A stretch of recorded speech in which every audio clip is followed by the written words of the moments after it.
नमस्ते, ये ऋषिकेश राइटिंग है। आज ऋषिकेश विश्व योग फेस्टिवल मना रहा है 2025 में। आज हम हैं जया किशोरी जी के साथ। किशोरी जी, आप पहली बार योग फेस्टिवल आए। ऋषिकेश तो आती रहती हैं, वैसे कथा करने के लिए भी आप काफ़ी बार आए हैं, तो कैसा आपका एक्सपीरियंस रहा इस फेस्टिवल में, और विश्व के लिए और ऋषिकेश के लिए क्या मैसेज देना चाहेंगे? बहुत अच्छा एक्सपीरियंस रहा और बहुत ही एक्साइटेड है सभी, जितनी भी ऑडियंस यहाँ आई हुई है।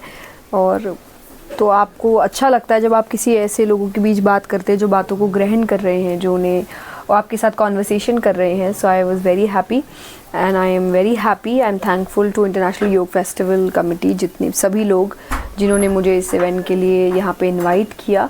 और ऋषिकेश के लिए आई वुड से कि ये जगह, ये स्थान ही आध्यात्मिक है। तो यहाँ पे अगर कोई आध्यात्मिक सत्र होता है तो वो I think double x effect हो जाता है उस चीज़ का, and I am a part of it, so it's an honour for me. अभी देखा गया काफ़ी सारे यूनिवर्सिटी स्टूडेंट्स भी आए हैं जो योग सब्जेक्ट पढ़ रहे हैं। उनके लिए आप क्या कहना चाहेंगे कि किस तरीके से वो अपने जीवन में उसको उतारें और आध्यात्मिकता को कैसे उसके साथ लेके चलें? मुझे लगता है हमने पूरा सेशन ही उस बारे में किया है, तो आई थिंक वो सेशन को वो सभी देखें। और अगर वो पढ़ रहे हैं तो डेफिनेटली आप जो पढ़ रहे हैं उसको सिर्फ पढ़ने के लिए ना पढ़ें, क्योंकि जब भी हम सिर्फ मगअप करने से करते हैं तो हम टॉप तो कर लेंगे, पर हम इंसानियत में उसको कैसे लेकर आते हैं, अपने व्यक्तित्व में उसको कैसे इनकलकेट करते हैं, आई डोंट थिंक सो वो कर पाएंगे। सो आई थिंक अगर आप पढ़ रहे हैं तो उसको अपने जीवन में भी उतारिए। धन्यवाद आपका, बहुत बहुत समय देने के लिए। नमस्ते। जर्नी मुझे नहीं लगता बहुत ही इंटेंशनली स्टार्ट करी हुई जर्नी थी, वो एक लाइफस्टाइल था। मुझे कभी वो लगा नहीं कि कुछ अलग हो रहा है मेरे साथ। मैं घर में, मेरे घर का माहौल ही वो है। हम भजन कीर्तन करते रहते हैं, हम सत्संग करते हैं, हम हर दिन शाम को बैठ के हनुमान चालीसा करते हैं। और वो सिर्फ हम अकेले भी नहीं करते थे। सो अगर हम बच्चे खेलने आए हैं तो हम जिस भी घर में जा रहे हैं ना, मुझे लगता है हमारे आसपास भी यही था। अगर सब बच्चे मुझे बुलाने आए हैं तो my parents used to make sure कि अब सब बैठो, पहले हनुमान चालीसा करेंगे and then you all go out. या हम किसी और के घर बुलाने गए तो उनके पेरेंट्स हमें बैठा लेते थे कि अभी हम हनुमान चालीसा करेंगे, हम बजरंग बाण करेंगे।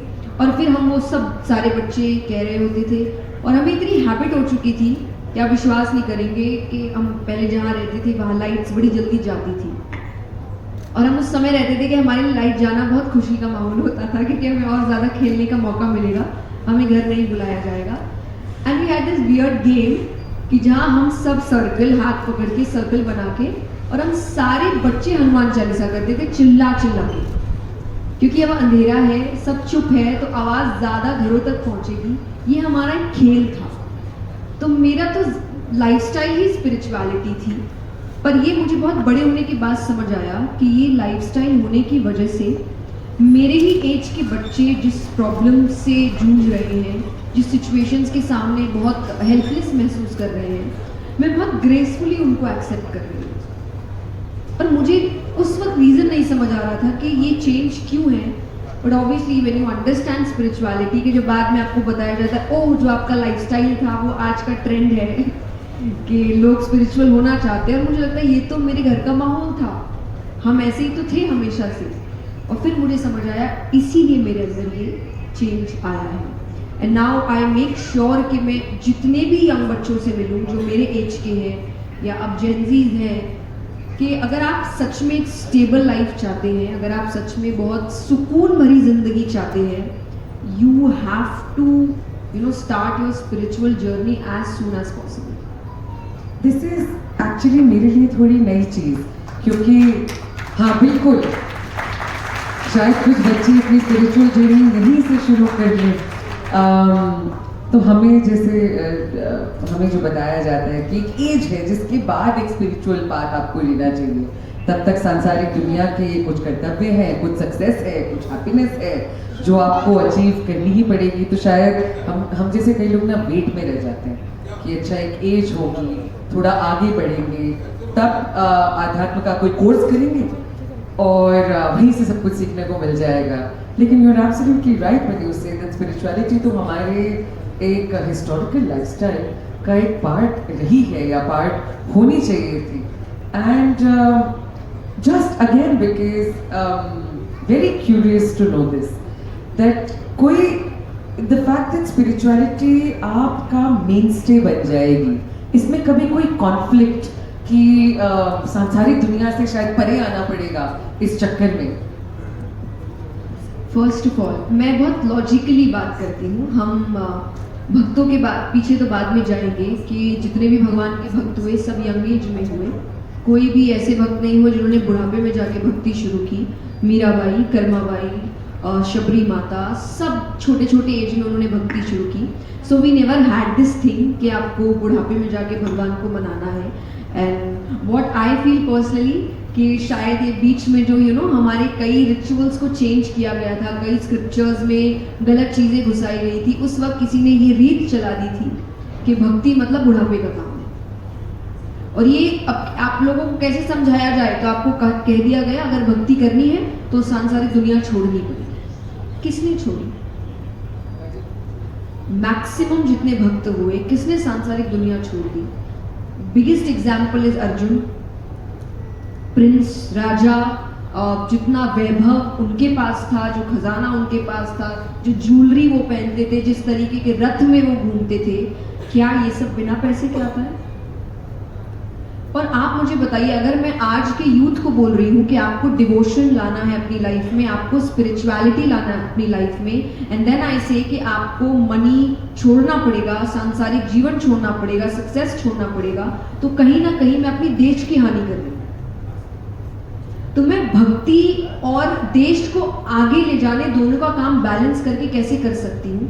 But I think this is what spirituality is, balance. It's all about balance. Stability is balance.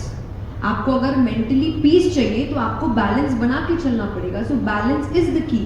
तो अगर आप अपने सांसारिक जीवन और आध्यात्मिक जीवन के बीच एक अच्छा खासा बैलेंस बना सकते हैं, आई थिंक आपसे ज्यादा कंट्रीब्यूशन देश और भक्ति में कोई नहीं दे रहा. फिर अगर आप ये काम कर पा रहे हैं तो मैं कहीं भी यूथ को ये नहीं बोलूंगी कि आप पैसे के विरुद्ध चले जाइए, आप सक्सेस के विरुद्ध चले जाइए. No, because I really want my country to grow. Absolutely. But I don't want कि मेरी कंट्री को जो ग्रो करने वाले हैं वो आध्यात्मिक नहीं है, क्योंकि फिर वो विलेंस हैं जो मेरे देश को बर्बाद कर सकते हैं. तो जो देश को आगे ले जाए बहुत जरूरी है कि वो आध्यात्मिक होनी चाहिए. तो ये बैलेंस कैसे हो सके, I think this is what my life is all about. I don't want to preach it all the time. Maybe I really want to live the life, and then everybody understands, oh आप ये दोनों एक साथ कर सकते हो. तो spirituality के मानी भी मैं आपसे समझना चाहूँगी, लेकिन उससे पहले ये जो अध्यात्म की जर्नी, भक्ति की जर्नी है, उसमें संगीत का भी एक बहुत बहुत अहम हिस्सा, जिस तरीके से आप यूथ को इंस्पायर करते हैं वो रहा है. और संगीत के बारे में बात करे बिना और सुने बिना तो ये पूरा सेशन मैं समझती हूँ खाली सा रह जाएगा. तो हम कुछ सुनना भी चाहेंगे आपसे और फिर संगीत के बारे में बात करते हैं. जया जी, बहुत विनम्रता से हम सबकी रिक्वेस्ट है, एक बारी रिक्वेस्ट के लिए.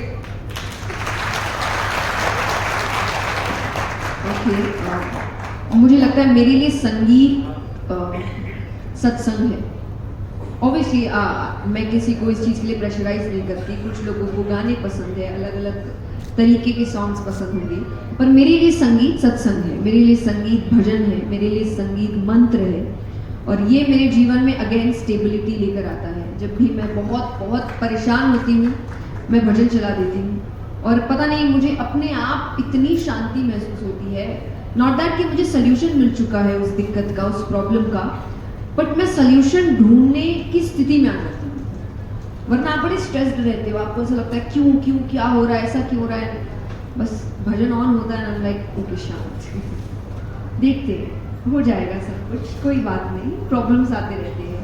तो मेरे लिए तो एक कैप्सूल है, आई थिंक पेन किलर है. आप बस पेन किलर लेते हो और वो पेन गायब होने लगता है. सो पर ये कृपा भी कृपा के बिना नहीं हो सकती. तो हम भगवान से ही कहते हैं कि ऐसी जिंदगी बना दे कि हमारे मुख में हमेशा उन्हीं का नाम रहे. किशोरी कुछ ऐसा इंतजाम हो जाए, किशोरी कुछ ऐसा इंतजाम हो जाए, सुबह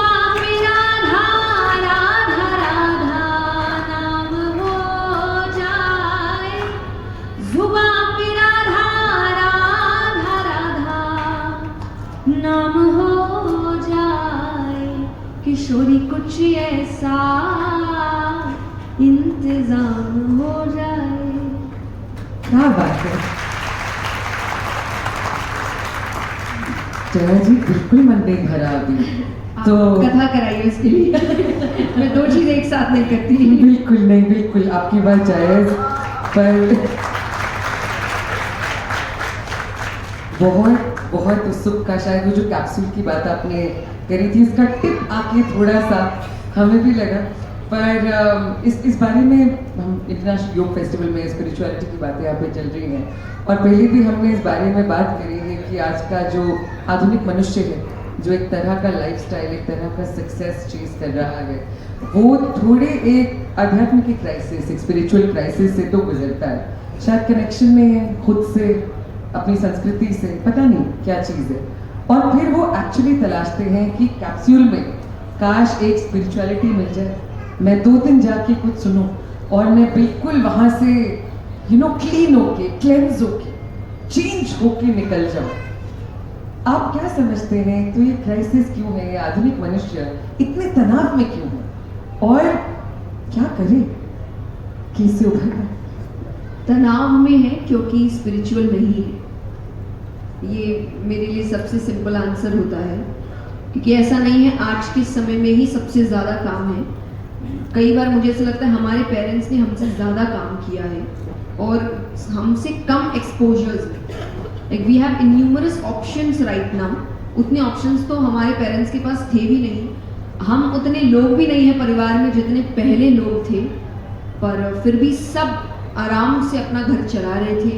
और हम अगर मॉडर्निज्म की बात करते हैं कि हमारी आई थिंक जितनी मदर्स हैं, मेरी नानी तक, मेरी नानी घर के काम के साथ साथ she used to make this डब्बास and she used to stitch things, और वो पापड़ भी बनाकर she used to sell that. तो वो 3-4 जिसको हम कहते हैं साइड इनकम्स होने चाहिए आज के टाइम पे, ये मेरी नानी के टाइम से चलता आ रहा है ना। She had the side incomes, जिससे कुछ वो बांटती थी कि इससे मैं ये काम करूंगी, इससे मैं बच्चों की जिद पूरी करूंगी, उससे मैं घर की सेविंग्स में रखूंगी, और नाना अपनी तरफ से कर ही रहे हैं। तो वो एक साथ सब काम करके, इतने एक्सपोजर्स थे भी नहीं, पर वो छोटे छोटे काम करके अपने आप घर चला रहे थे।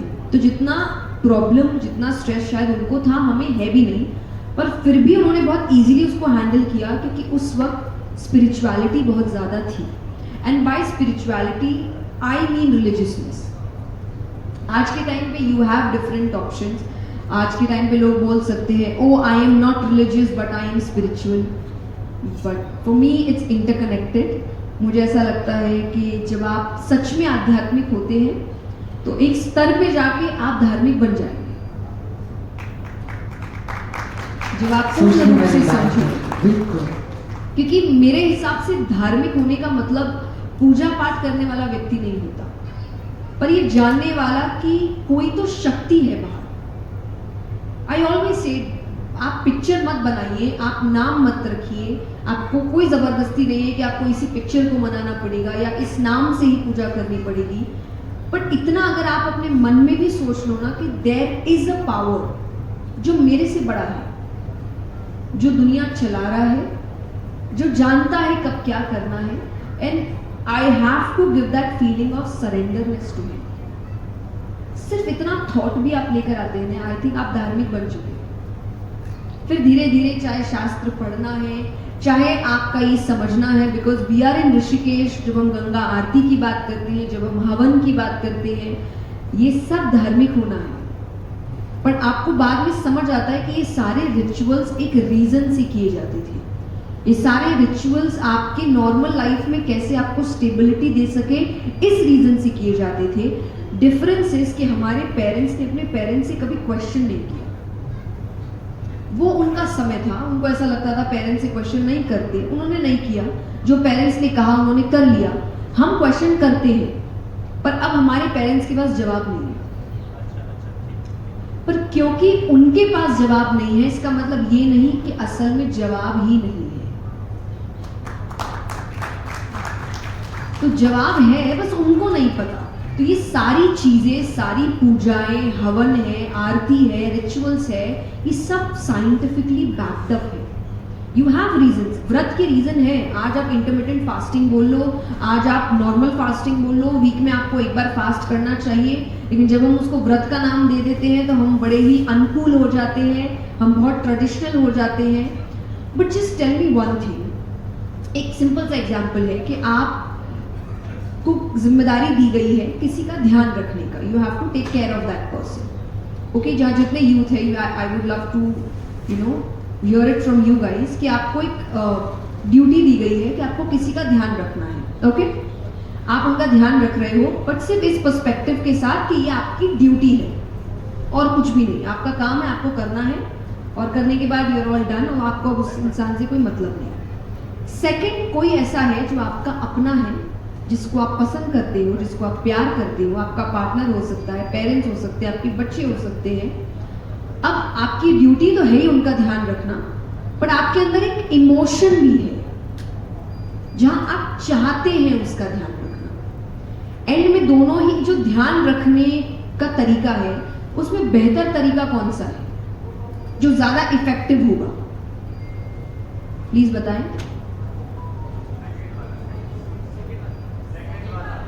जोर से। सेकंड वाला, नॉर्मल फास्टिंग में और व्रत में यही अंतर होता है। जब आप फास्ट कर रहे हैं ना, उस वक्त आपको बस भूखे रहना है, तो आपके अंदर थॉट्स क्या चल रहे हैं? मुझे भूख लग रही है, मुझे पिज्जा खाना है, मुझे नूडल्स खाना है, मुझे पास्ता खाना है, ओ गॉड केक। जब आप व्रत करते हो तो आपके मन में है कि मैंने ये भगवान के लिए व्रत रखा है, मुझे नाम जप करना है, मुझे उस वक्त अच्छे थॉट्स ले। एक्चुअल व्रत का मीनिंग ये है, जो आज का व्रत होता है वो नहीं है कि आप नॉर्मल दिन से ज्यादा खाना खा रहे हो, आप फ्रेंच फ्राइज बना रहे हो, आप टिक्कियां बना रहे हो, आप व्रत की थालियां आ रही है। ये व्रत नहीं था। व्रत इसके उस समय आप जितनी भी नेगेटिव चीजें हैं, जितनी भी अनवांटेड चीजें हैं, उनको हटा के आप भगवान से, अपनी शरीर से, अपने थॉट से जुड़ते हैं। तो ऑब्वियसली ये फास्टिंग का तरीका ज्यादा बेटर है ना, जहां आपके भूख के साथ साथ आपका थॉट, आपका माइंडसेट, आपके emotions and that divine connection, ये सबका एक साथ मिलन हो रहा है। सो ये सब साइंटिफिकली बैक्ड अप है। ऑब्वियसली हमारी जनरेशन को बस नहीं पता चला, तो हमने इन चीजों को अंधविश्वास में डाल दिया, जो कि नहीं है। क्या बात है, बहुत बहुत खूबसूरती से आपने एक्सप्लेन किया। और जब मैम वार्ता कर रही थी, हर जगह इतने सारे सवाल मेरे पास आ रहे थे, because truly an inspiration ma'am. मतलब आई थिंक हम में से कितने सारे लोग होंगे जो सिर्फ एक कूलनेस के पीयर प्रेशर की वजह से, अगर घर से कुछ अच्छी प्रैक्टिस सीखने को मिल भी रही है तो उनको नकार दे रहे हैं। और वो पीयर प्रेशर हमारे सामाजिक और सांस्कृतिक कारणों से तो नहीं आता है, जहाँ से भी आता है उसकी बात छोड़ देते हैं। लेकिन और ये दूसरी चीज जो आपने बोली कि सवाल होना और जवाबों का न मिल पाना थोड़ा हमको अस्ट्रे लीड कर देता है, हमें पता नहीं है किस दिशा को धारण करें, किस ओर जाए। अगर मुझ जैसा कोई at the age that I am, अगर मेरे मन में बहुत सारे सवाल हैं और मेरे पास कोई जायज अभी तरीका नहीं है कि मैं वो जवाब ढूंढने कहाँ जाऊं, तो आज का आधुनिक बालक, अब you said as early as possible, कहाँ से शुरू किया जाए? अगर आप एकदम स्टार्ट कह रहे हैं, देन आई वुड से कि कनेक्ट विद गीता प्रेस। और शुरुआती में आप गीता जी, रामायण पढ़ने की कोशिश ना करें, तो उनकी बहुत छोटी छोटी किताबें आती हैं, सागर की मोती, तो ऐसी छोटी छोटी किताबें जहाँ पे आपको बहुत सेल्फ हेल्प वाली बातें मिलती है, बट उनका कनेक्शन स्क्रिप्चर से होता है। देखिए स्मॉल एग्जाम्पल्स कि अच्छा ये छोटी सी बात रामायण में थी, ये छोटी सी बात, जैसे एक बहुत सुंदर एग्जाम्पल मुझे मिला था कि अब जो हम आध्यात्मिक बनते हैं, सकारात्मकता की ओर बहुत बढ़ती है। What is positivity? तो आपको स्क्रिप्चर से पॉजिटिविटी कैसे मिलती है? तो एग्जाम्पल वाज कि जब श्री राम को वनवास हुआ, उनके पिता ने उनको वनवास के बारे में बताया कि आपकी माता ऐसा ऐसा वचन मांग रही है, एंड उनके बाद वो अपनी माता के पास गए to just tell her that ऐसा ऐसा हो गया, I have to leave the next day.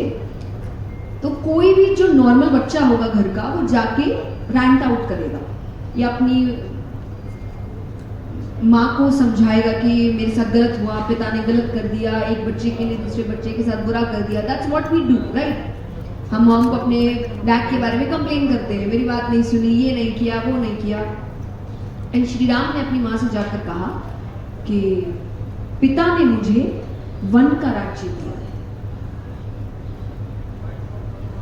कि अगर आपको लग रहा है तो उन्होंने मुझसे राज्य छीन लिया, नहीं, यहां का राज्य नहीं, अब उन्होंने मुझे वन का राज्य दिया, अब मैं वहां का राजा बनूंगा। अब इसको कहते हैं पॉजिटिव मेंटालिटी, और you can say winner mentality. जिसका दिमाग राजा बनने का है ना, उसको कहीं भी भेज दो, वो राज करके आएगा।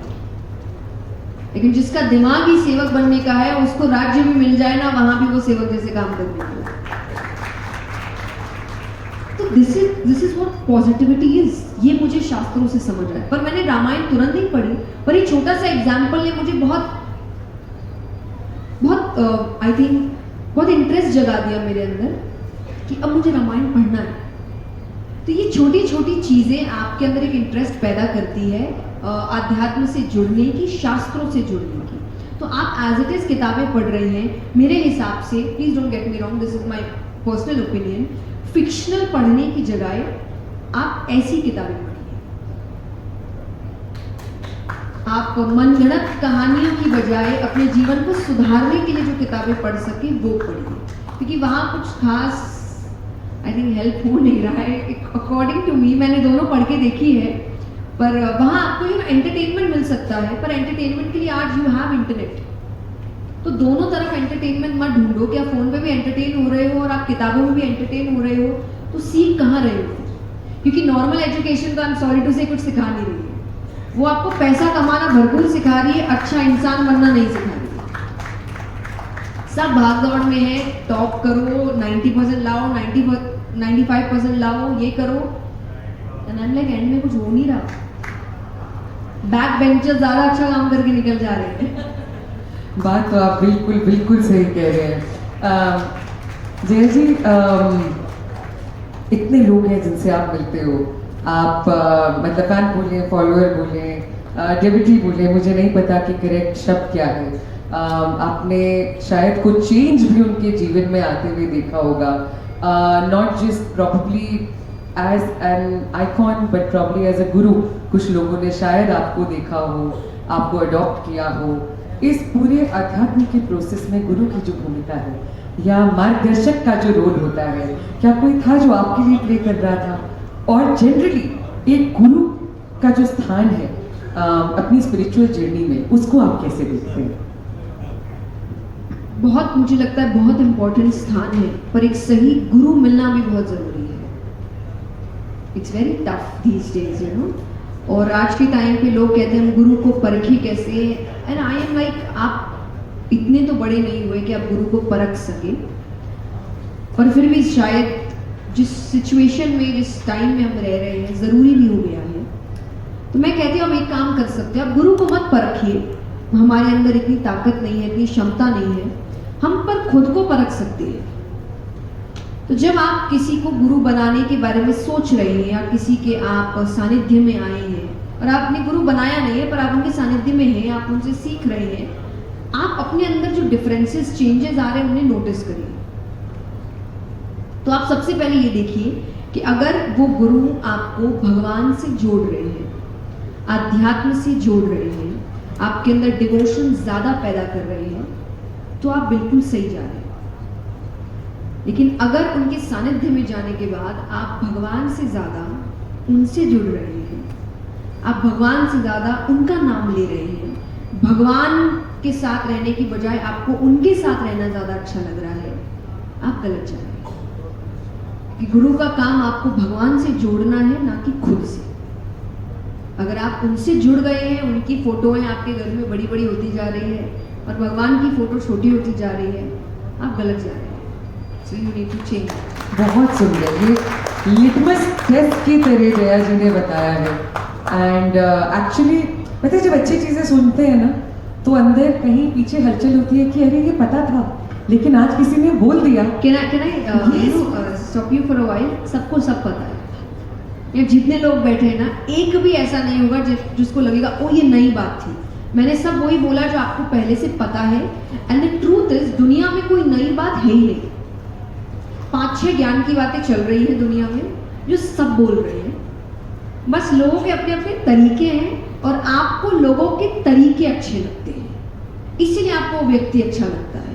बात कोई नई नहीं कर रहा, आपको सब पता है और हम कहीं ना कहीं इतने डिपेंडेंट हो गए हैं। Again I like being honest, पर मुझे लगता है कि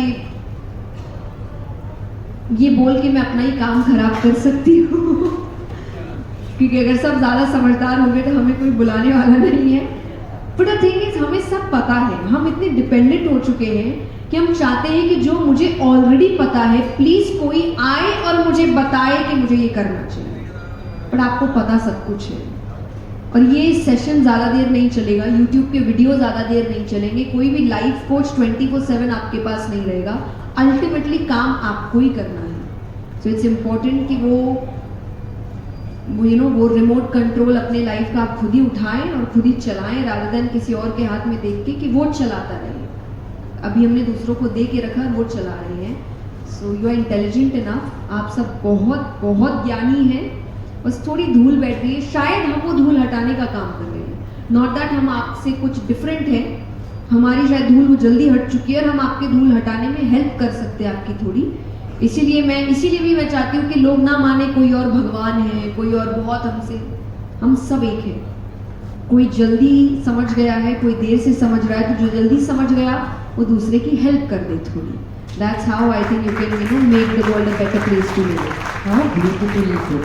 एक जरिए के तौर पे तो हम सब काम कर सकते हैं, जो हमने सीखा उसको आगे बढ़ाएं।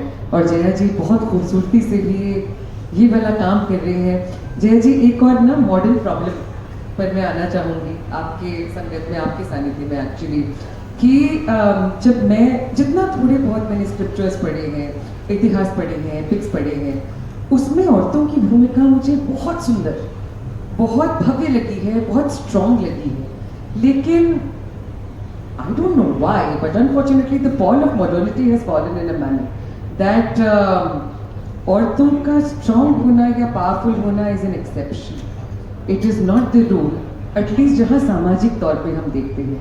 और उस context में to see a wonderful and a powerful woman sitting here, जो खुद को तो आध्यात्म के एक तीरथ तक पहुंचा चुकी है, लेकिन साथ लेके चल रही है। मुझे लगता है औरतें ये काम, महिलाएं ये काम और ज्यादा खूबसूरती से कर पाती हैं। So being a woman, being a नारी in this world of adhyatma, has it been challenging? Yes, it was. I think being a woman in any field is challenging, क्योंकि जनरली आप बहुत कम संख्या देखते हैं महिलाओं की, और जब संख्या कम होती है तो लोगों को आदत भी कम होती है। तो मुझे लगता है कि वो एक्सेप्ट नहीं कर पाते आपको इतनी जल्दी से कि कोई ऐसा है जो हमसे ज़्यादा पावर हाथ में लेके रखा है या हमसे ज़्यादा इफेक्टिवनेस है उसकी बातों में। तो चैलेंजिंग तो होता है और मुझे लगता है अभी भी है चैलेंजिंग। और मैं बहुत सुंदर, आई थिंक लास्ट पॉडकास्ट में मैंने बोला था कि मैंने एक टॉपिक पे बात करी थी और मैंने अपना पॉइंट ऑफ व्यू रखा था और उस पॉइंट ऑफ व्यू से बड़ी कंट्रोवर्सी क्रिएट हो चुकी थी। अरे ऐसा बोल रहे हैं, ये रूइन कर रहे हैं चीज़ें, ये कर रहे हैं। और एग्जैक्टली मेरी ही फील्ड से किसी पुरुष ने वो बात किसी और पॉडकास्ट में बोली है और एकदम सेम आंसर, बिल्कुल भी डिफरेंट नहीं था answer. And when I saw the comments like, oh कितना अच्छा आंसर है, फाइनली किसी ने ये बात कही, कितनी सही बात है, पुरुष के बाद से ये बात सुनना अच्छा लग रहा है कि पुरुष महिलाओं के लिए। एंड आई एम लाइक, हम अभी भी इस स्थिति में हैं कि अगर हमें समानता भी चाहिए तो हम उसके लिए भी पुरुष पे निर्भर हैं। क्या मेरी बात आप कर दो, शायद लोग ज़्यादा अच्छे से समझेंगे। मैं बोलूँगी तो बोलेंगे अरे ये ज़बरदस्ती चीज़ें खराब कर रही है समाज, तो आप ही मेरी बात रख दो। आपको महादेश को कम चैलेंजिंग दिखाने की कोशिश करती हूँ, क्योंकि अगर मुझे समानता चाहिए तो मुझे अपने प्रॉब्लम्स को बहुत ज़्यादा एग्जैजरेट करके बताना कि वो जब कॉर्पोरेट फील्ड में काम करते हैं वहाँ पॉलिटिक्स नहीं होती, पॉलिटिक्स वहाँ भी होती है। सो हर जगह प्रॉब्लम है। The day I will start saying कि इट्स ओके, प्रॉब्लम सबको आ रही है, मैं महिला हूँ, मुझे भी आ रही है, पुरुष है उसको भी आ रहे हैं, वो हैंडल कर रहे हैं, मैं भी हैंडल करूँगी, only then I can say that I am equal, not that I will say अच्छा नो मेरे लिए एक्स्ट्रा ध्यान रखा जाए because I am a woman, no I can do it on my own. तो I think that's what I feel कि अगर आपकी लाइफ में प्रॉब्लम्स आए